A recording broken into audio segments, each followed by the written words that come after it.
Imagine living in the wealthiest country on earth, yet you don't have clean drinking water, reliable electricity, or even a safe place to sleep at night. The reality is that it is definitely not a good fucking idea to spend more than 30% of your income on housing. Originally, those experts back in the 1960s were probably right. We should probably only be spending around 25% of our income on housing. But in today's current rental market, that is not realistic for most people. I bought a house in 2019. My shelter costs are 31% of my monthly income. It's the first time it's ever been that low. I feel rich. Me and the people I know have been used to spending 50% or more of our income on housing my whole life. It's not ideal. It's not great. But if the options are doing that or not having shelter, you do what you need to do to survive. So no, spending 50% of your income on rent is not livable, but neither is having no shelter at all. It's the lesser of two evils. And we deserve better. Housing is a human right. For millions of Americans, this isn't a nightmare from a distant land. It's their everyday reality. Homeless encampments under bridges, families without running water in rural towns, and neighborhoods where broken infrastructure leaves people living like it's a forgotten world. So, how did the richest nation in history allow millions of its own citizens to slip into what experts describe as third world conditions? The shocking divide. Luxury apartments, right? Condominium type, really luxury style.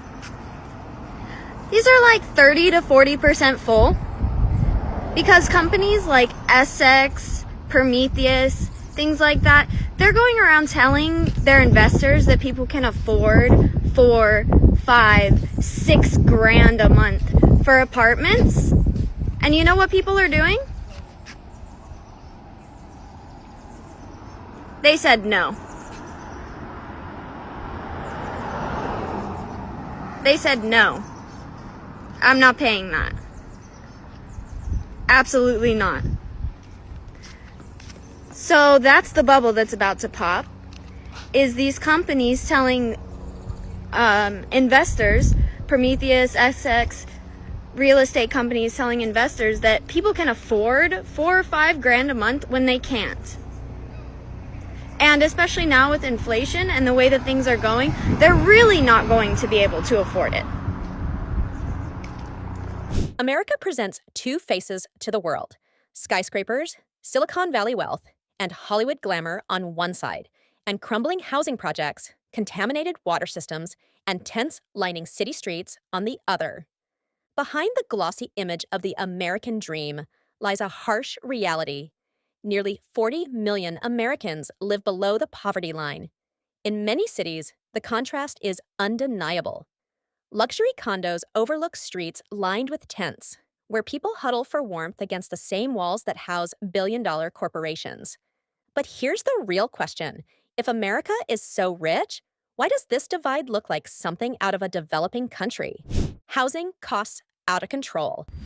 So yeah, that's the type of protest that people are putting now. They're just refusing to pay the ridiculous prices. I actually was kicked out of my apartment because of COVID stuff. I applied for relief, and then they were like, "Oh, you still have to leave the apartment, even though they said you were protected and you're not." And then they offered me the same apartment, $2,400 a month.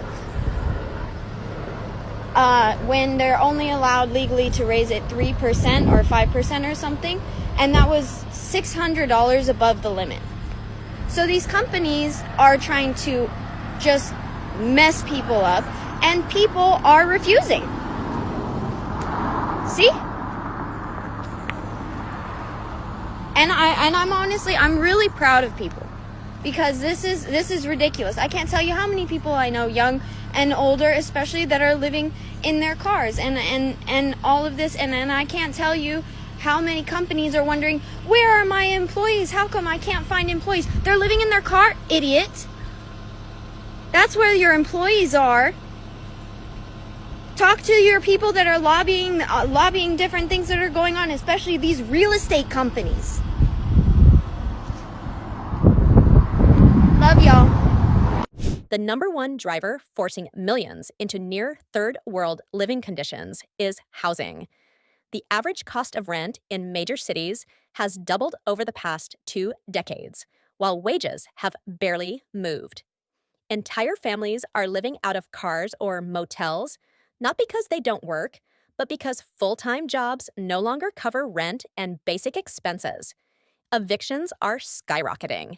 In some cities, one missed paycheck means you're out on the street. Shelters are full, waiting lists for affordable housing stretch for years, and landlords keep raising rents with little regulation. How can a country built on the promise of homeownership now leave millions locked out of even basic shelter? Broken infrastructure.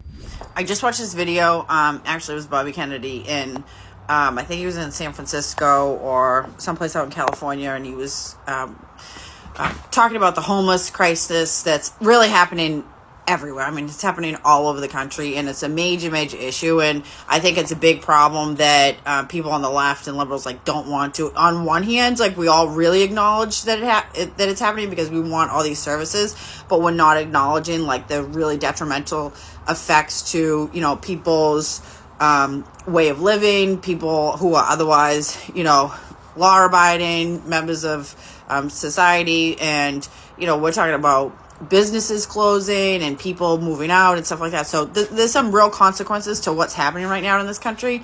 And as somebody who deals with this, sees this in the court system all the time on the front lines, especially because I practice largely in Suffolk County. So, we see people all the time who struggle from with mental illness combined with substance abuse and then being homeless, not having a place to go. And many times it really is true that it's everything wrapped up in one. Court plays a huge part in it, but often it's difficult as people who, are in the court system and see this, day to day, because people are getting arrested for real basic stuff, possessions, trespasses that, they're not going to go to jail for, and the judge doesn't want to hold somebody. We don't want to put people in custody for crimes that people shouldn't be in custody for, because ultimately we're paying for that too. One more person you put in custody is more money to the taxpayers, right? And we don't want to hold people responsible in that way when they're struggling and suffering. But at the same time, we have to understand what the consequences of these things are. And so this is why, another reason why I like Kennedy, because he really is more liberal on most things than I think people on the right want to admit. But listen, the video, he says, the way we solve, one of the ways, it's not the single solution, is on the federal level, give homeless vouchers in Section 8 to all these people. They don't have access to housing. And I will tell you that out of we have all kinds of services here in Massachusetts, but I will tell you that the biggest thing that I have seen in people who come into the criminal justice system is that if they have access to a real bed every night, even if it's just a little room with a bed, they have access to a shower and a bathroom and a change of clothes and some peace and quiet. That is the single biggest thing, and from my perspective, to change somebody who's living on the streets, point of view about whether they could actually get off the streets, because a lot of them don't think that they can until they kind of get that dignity back. So just saying. In Flint, Michigan, toxic water became a national scandal. But Flint isn't alone. Across the U.S., aging water pipes, failing power grids, and collapsing roads mean many Americans live without the basics. Rural communities face weeks without safe drinking water. Some Native American reservations lack reliable electricity or indoor plumbing, conditions that experts say resemble the world's poorest regions. America once prided itself on its highways, dams, and power systems. Now, bridges collapse, blackouts sweep entire states, and families are left vulnerable. If America can spend billions on wars and technology, why can't it fix its own crumbling foundation? The health care crisis. Another sign of third world conditions is health care, or the lack of it. In the U.S., millions of uninsured or underinsured citizens avoid hospitals because of the cost. People ration insulin, skip life-saving treatments, or go bankrupt over a single emergency. 35 and homeless. Update. I decided to look up a number I probably shouldn't have looked up. Turns out in LA County, there is 1 bed for every 3 homeless people. Not what you want to hear in this situation. But it is what it is. I am going to for sure be sleeping outside again tonight. Unfortunately, it is a lot colder, like 5 or 6 degrees colder. But we might have somebody to take my dog. And if that happens, I can try getting in with a mission. Probably as soon as tomorrow morning, which would be great. Just focus on work, getting some job apps out, figuring out what to do. But yeah, 1 bed for every 3 homeless people. It's not too good for a city that's claiming to be fighting the good fight. But there's my update. Later, guys. For many, the choice is between rent or medicine, food or doctor's visits. And when medical bankruptcy is one of the leading causes of financial ruin in America, what does that say about the system itself? But here's the bigger question. How can a country with the most advanced medical technology in the world let millions die for lack of access? The working poor. I'm like crying tears of joy because I've been homeless, and I finally signed a lease, and I'm in my apartment, and so I'm gonna show you my crib. Sorry, I'm really emotional, but thanks to the help of some friends and the community and crowdfunding and asking for help, I was able to get into this apartment. And I'm so incredibly grateful. I haven't had a lot of things recently, and so I can finally get back on track, and I'm so excited and I'm so grateful, and I wanted to share this moment with you all. So for the people that have helped me and sent donations, thank you so much for getting me into this apartment. Onward and upward from now on, and I'm working full time, so I can't wait. Thank you, everybody. God bless you, and happy holidays. One of the most heartbreaking realities of modern America is that poverty doesn't only affect the unemployed. Millions of Americans work full-time, sometimes even 2 or 3 jobs, yet still live in poverty. They are what economists call the working poor. Fast food workers, delivery drivers, home health aides, and retail employees often earn less than what's needed to cover basic living expenses. Imagine putting in 40 or 50 hours a week and still not being able to afford rent or food for your family. It's a devastating cycle, and one that traps generations.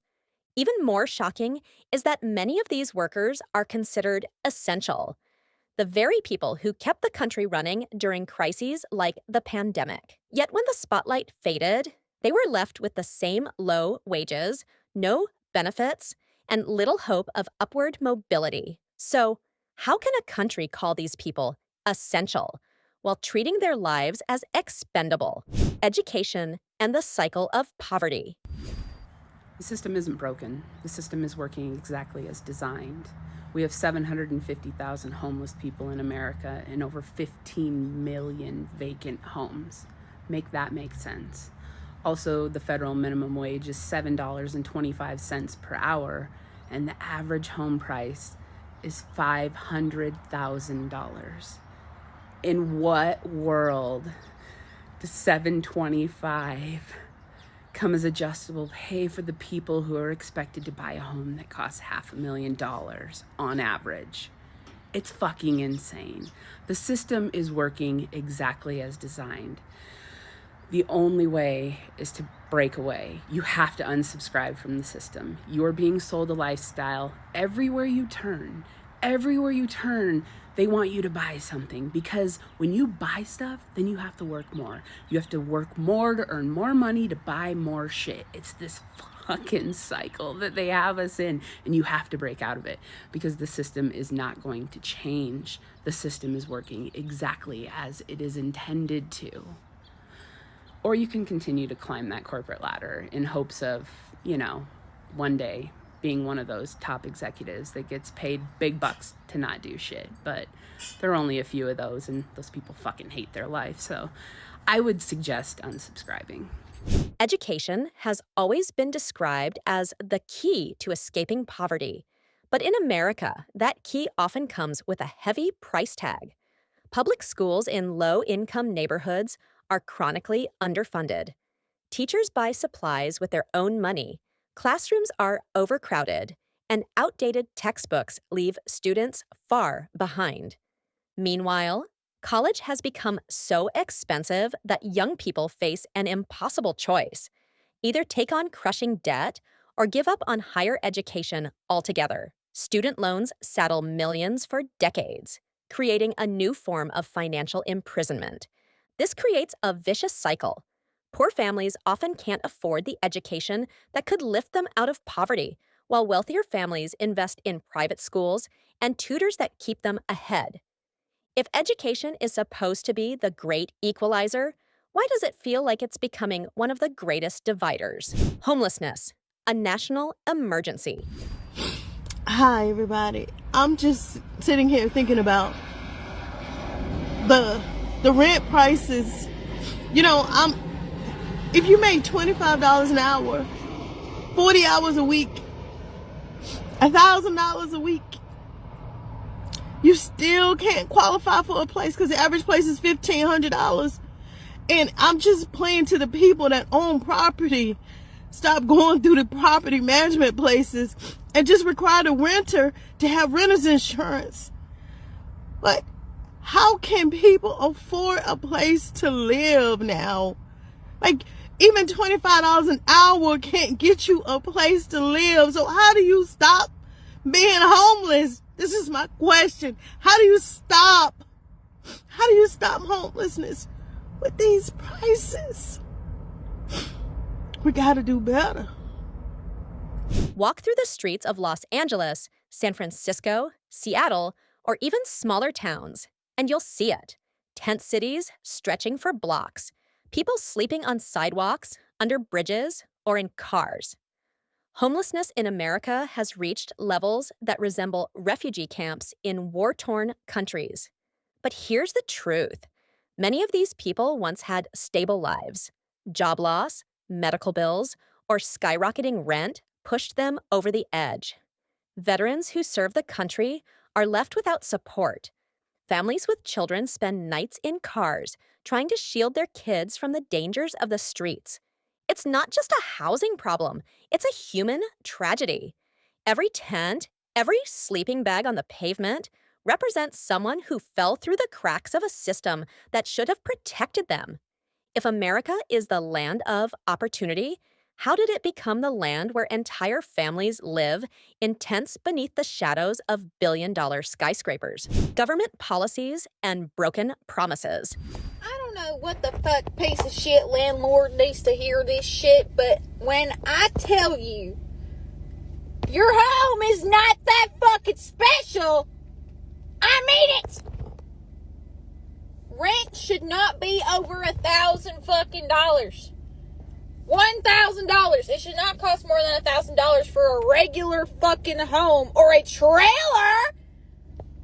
Bitch, I've seen trailers, single wide trailers, no property, $1,200 a month, not including lot rent. I've seen that shit in my area, bitch. No. Why are we doing that? What's the fucking reason? Are you telling me there's fucking gold in the lining of the door frames and everything? Like, did you secretly hide drugs everywhere and it's like an Easter hunt?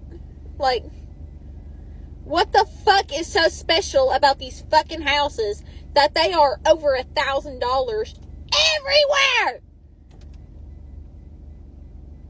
Bitch, your average person makes about $2,500 a month in this area. Why? Why? For decades, politicians have promised solutions: affordable housing, better healthcare, living wages. These are words Americans have heard in every election season. Yet, year after year, the crisis deepens.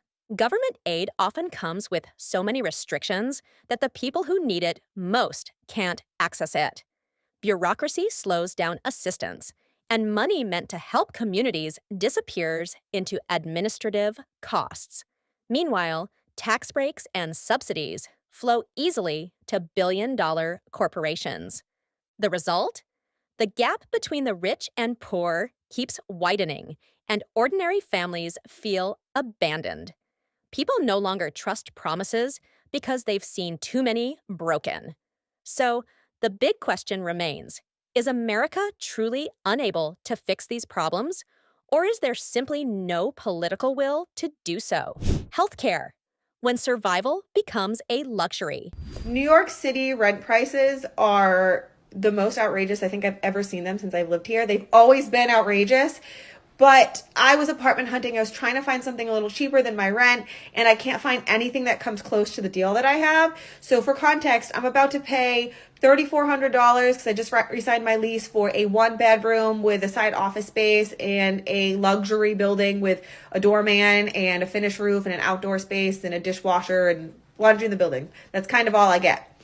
And studios in my apartment are going for the same price. Studios in Long Island City, Queens, where I live, are going for $3,400, $3,500. Studios, one room, compared to what I have. I don't know how anyone, unless you are mega rich, are affording to live in decent places in New York City. It's wild. In many parts of the world, access to healthcare is considered a basic human right. But in America, it often feels like a privilege reserved for the wealthy. Millions of uninsured and underinsured citizens avoid hospitals, not because they don't need help, but because they simply can't afford the bill. A single trip to the emergency room can cost thousands of dollars. Insulin, a life-saving drug for diabetics, is so expensive that some people ration it, risking their lives just to stretch a bottle. Families fall into medical bankruptcy, a uniquely American tragedy where illness destroys not only health, but financial stability. And what's worse, America has some of the most advanced medical technology in the world. The system isn't failing because of a lack of resources. It's failing because profit is prioritized over people. So, the question is clear. How can the richest country on earth allow its citizens to die simply because they don't have the right insurance card in their pocket? The illusion of the American dream. I'm back at it again with my rant. I'm back at it again with my rant because why is a studio apartment $2,500? Like, please, like, tell me. And the worst of it all is, like, why is a studio apartment $2,500 in the Bronx? Or why is it in an area where there's nobody at? I don't understand. They said the more buildings there were, the more the rent, the competition was gonna lower it. Why isn't the competition lower it? The rent somehow still stays at the same price. Why is the 1-bedroom $2,000? I feel like back in the old days, a 1-bedroom was like $900. At least that's what I thought. Why is the studio $2,500? I don't get it. When somebody finds the answer, please let me know. Please, like. For decades, the American dream was simple. Work hard, buy a house, raise a family, and build a better future for your children. But for millions today, that dream feels more like a cruel joke. Wages have stagnated for decades, while the cost of housing, healthcare, and education has skyrocketed. Debt is no longer an exception. It's a way of life. Young people graduate from college already buried under loans. Parents juggle 2 or 3 jobs just to pay rent. Retirees are forced back into the workforce because their savings simply aren't enough. The promise of opportunity has turned into a system where success feels reserved for a privileged few, while everyone else fights just to keep their heads above water. So, is the American dream still alive, or has it become nothing more than a marketing slogan to mask a harsh reality?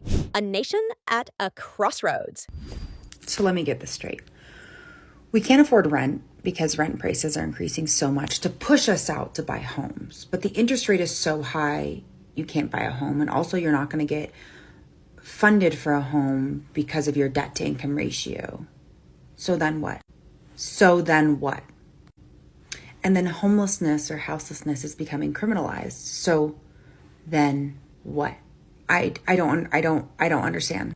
To be honest, I really like the idea of building a commune, aside from like the culty aspect of it, but essentially buying land, driving vans, building a tiny houses on it, and everyone shares. The tragedy of millions of Americans living in what experts call third world conditions isn't just about numbers, statistics, or reports. It's about real people. Families who work every day but can't afford a safe place to live. Children who grow up without clean water or proper education. Veterans who serve their country but are left to sleep on the streets. The richest nation in history has created a system where survival is a luxury, where the promise of the American dream is out of reach for millions. And while politicians argue, corporations profit, and the wealthy build higher walls, ordinary people are left fighting for the basics: shelter, healthcare, dignity. But here's the hard truth. America is at a crossroads. One path leads to further collapse, where inequality grows and millions more slip into poverty. The other path requires courage, real reform, real compassion, and the will to put people above profits. The question is, which path will this nation choose? Chicago people, can I get a pulse check on rental increases for you this year? Like how much percentage-wise did your rent go up? And also maybe, factor in like how long have you lived in the place? Are you renting from a property management company or an independent landlord? Because for me, here's my scenario. I've been living in an apartment, 1 bedroom. It's in Albany Park. I'm going on my 6th year of renewing my lease. So this will be my 6th year living here, 6th renewal. Moved in 2019. And my rent started off at $980 then. And every year my landlord has increased the rent between $50 and $100 a month. And now it's going to be $1370 going forward. And there's been no upgrades to it. It's a 1 bedroom. It's got no washer, dryer, and unit. Well, it's in the basement, but it costs $3 a load or whatever. And then, it's $120. Yeah, so it's like $250 a load.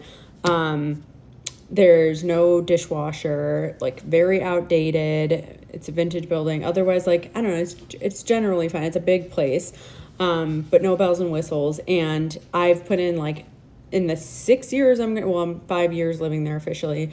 I've put in maybe a handful of maintenance requests. The main thing being that the heat wasn't working, and that could be a big deal to the city that my apartment was below 68 degrees, So, my landlord has worked with me on that. But again, it's I'm not putting in a new maintenance request every month for something. And so really, there really shouldn't be a bunch of new expenses accruing. And he every year raises the rent, even though hey, maybe it'd be nice, to reward loyalty, even though no one does anymore.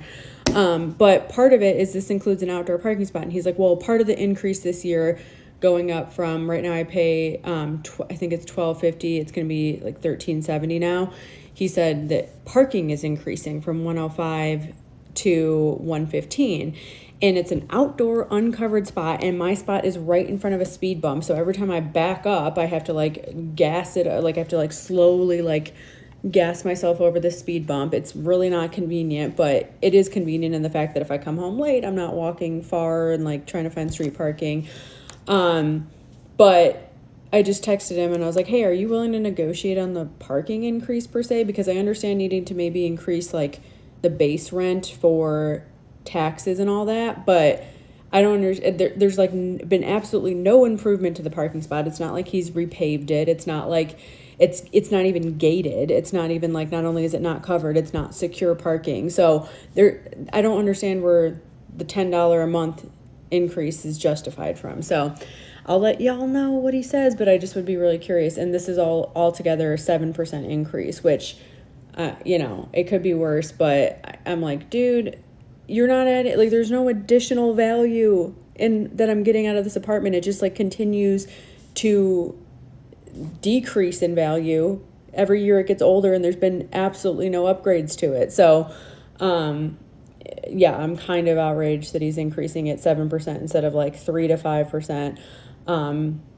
or even just like $50, you know, but, which is a nice even number. But yeah, let me know your thoughts. And again, like for a 1-bedroom, I feel like I can't really complain because $1,380 is not the worst, but just from living there for 5 years,